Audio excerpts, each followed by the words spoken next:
Psaume 76. Au chef des chantres, avec instruments à cordes, psaume d'Asaph, cantique. Dieu est connu en Juda, son nom est grand en Israël. Sa tente est à Salem, et sa demeure à Sion. C'est là qu'il a brisé les flèches, le bouclier, l'épée et les armes de guerre. Pause. Tu es plus majestueux, plus puissant que les montagnes des ravisseurs. Ils ont été dépouillés, ces héros pleins de courage. Ils se sont endormis de leur dernier sommeil. Ils n'ont pas su se défendre, tous ces vaillants hommes. À ta menace, Dieu de Jacob, ils se sont endormis, cavaliers et chevaux. Tu es redoutable, ô toi, qui peut te résister quand ta colère éclate? Du haut des cieux, tu as proclamé la sentence. La terre effrayée s'est tenue tranquille, lorsque Dieu s'est levé pour faire justice, pour sauver tous les malheureux de la terre. Pause. L'homme te célèbre même dans sa fureur, quand tu te revêts de tout ton courroux. Faites des vœux à l'Éternel, votre Dieu, et accomplissez-les. Que tous ceux qui l'environnent apportent des dons au Dieu terrible. Il abat l'orgueil des princes, il est redoutable au roi de la terre. Psaume 78. Cantique d'Asaph. Mon peuple, écoute mes instructions.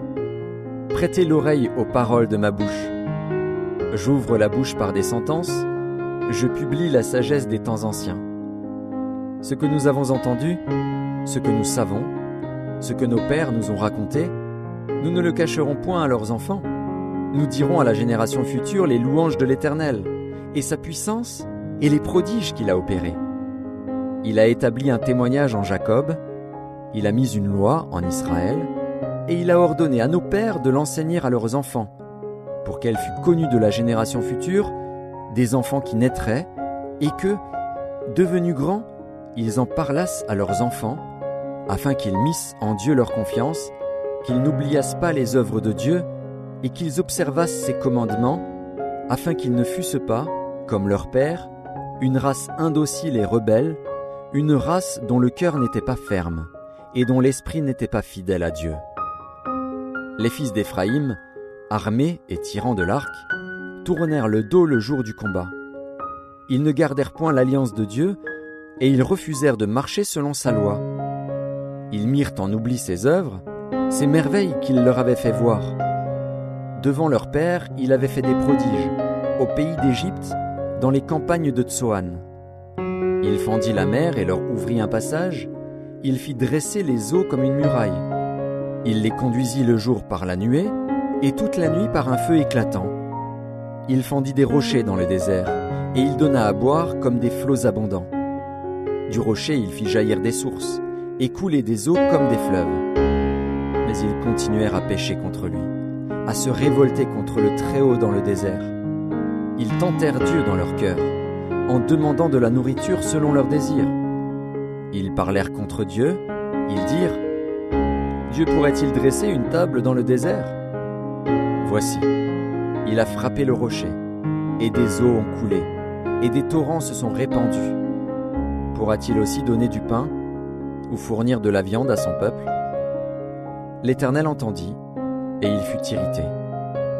Un feu s'alluma contre Jacob, et la colère s'éleva contre Israël, parce qu'ils ne crurent pas en Dieu, parce qu'ils n'eurent pas confiance dans son secours. Il commanda aux nuages d'en haut, et il ouvrit les portes des cieux. Il fit pleuvoir sur eux la manne pour nourriture, il leur donna le blé du ciel. Ils mangèrent tous le pain des grands, il leur envoya de la nourriture à satiété. Il fit souffler dans les cieux le vent d'Orient, et il amena par sa puissance le vent du Midi. Il fit pleuvoir sur eux la viande comme de la poussière, et comme le sable des mers les oiseaux ailés.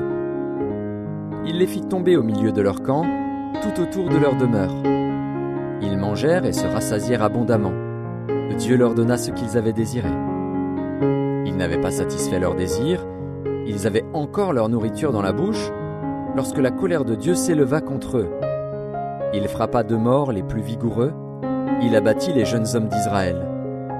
Malgré tout cela, ils continuèrent à pécher, et ne crurent point à ses prodiges. Il consuma leurs jours par la vanité et leurs années par une faim soudaine. Quand il les frappait de mort, ils le cherchaient, ils revenaient et se tournaient vers Dieu. Ils se souvenaient que Dieu était leur rocher, que le Dieu Très-Haut était leur libérateur. Mais ils le trompaient de la bouche, et ils lui montaient de la langue. Leur cœur n'était pas ferme envers lui, et ils n'étaient pas fidèles à son alliance. Toutefois, dans sa miséricorde, il pardonne l'iniquité et ne détruit pas. Il retient souvent sa colère et ne se livre pas à toute sa fureur. Il se souvient qu'il n'était que chair, un souffle qui s'en va et ne revient pas. Que de fois ils se révoltèrent contre lui dans le désert, que de fois ils l'irritèrent dans la solitude. Ils ne cessèrent de tenter Dieu et de provoquer le Saint d'Israël. Ils ne se souvinrent pas de sa puissance, du jour où il les délivra de l'ennemi, des miracles qu'il accomplit en Égypte et de ses prodiges dans les campagnes de Tsoan. Il changea leur fleuve en sang, et ils ne purent en boire les eaux. Il envoya contre eux des mouches venimeuses qui les dévorèrent, et des grenouilles qui les détruisirent. Il livra leur récolte aux sauterelles, le produit de leur travail aux sauterelles. Il fit périr leurs vignes par la grêle, et leurs sycomores par la gelée. Il abandonna leur bétail à la grêle, et leurs troupeaux au feu du ciel.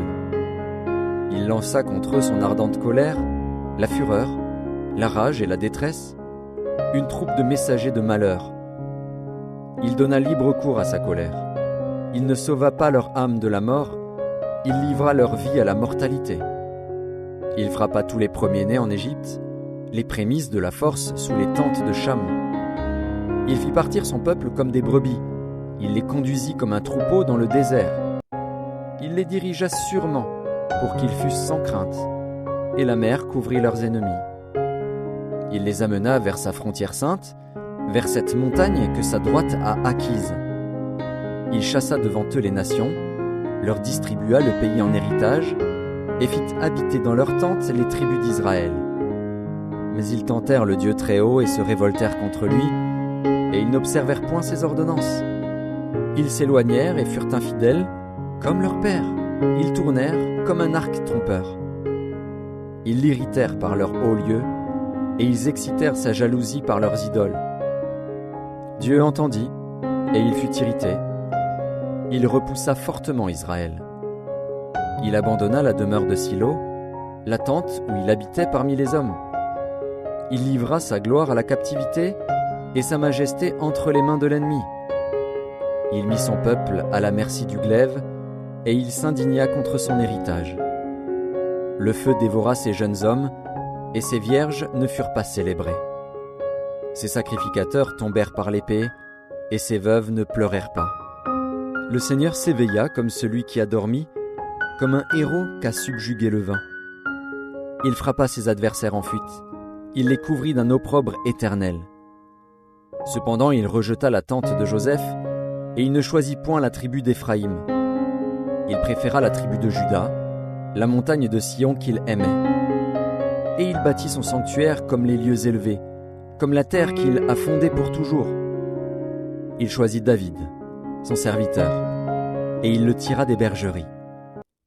Il le prit derrière les brebis qui allaitent, pour lui faire paître Jacob, son peuple, et Israël, son héritage. Et David les dirigea avec un cœur intègre, et les